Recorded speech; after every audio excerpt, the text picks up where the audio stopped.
మరణమును జయించి నిత్య జీవంలోనికి వెళ్ళాలి అంటే ఆ మరణమును జయించిన వ్యక్తి కావాలి. మరణమును జయించిన వ్యక్తి కావాలి. ఈరోజు ఈ ఆర్భాటం అంతా, ఈ మీటింగులన్నీ, ఈ యొక్క మైకులన్నీ, ఈ 4 రోజులు ఖర్చు అంతా, ఇదంతా దేనికోసం?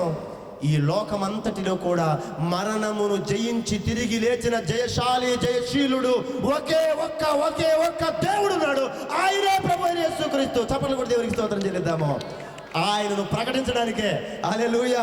పైన చక్కగా రాసింది, మేము పునరుత్థానుడైన, హల్లెలూయా, పునరుత్థానుడైనటువంటి యేసు, తిరిగి లేచినటువంటి యేసు, ఆయన యందు విశ్వాసం ఉంచువారు తిరిగి లేపబడతారు. నేడు ఈ నేరడ సంఘములో ఉన్న విశ్వాసులందరికీ ఆదరణ ఉంది. ఆయా సంఘాల నుంచి వచ్చిన విశ్వాసులందరికీ ఆదరణ ఉంది.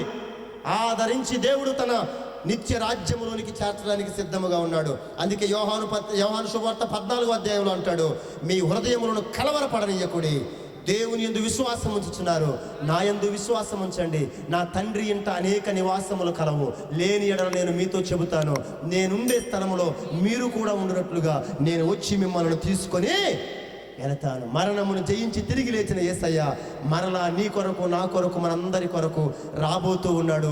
ఆ నిత్య రాజ్యములో మనమందరము ఉందుముగాక.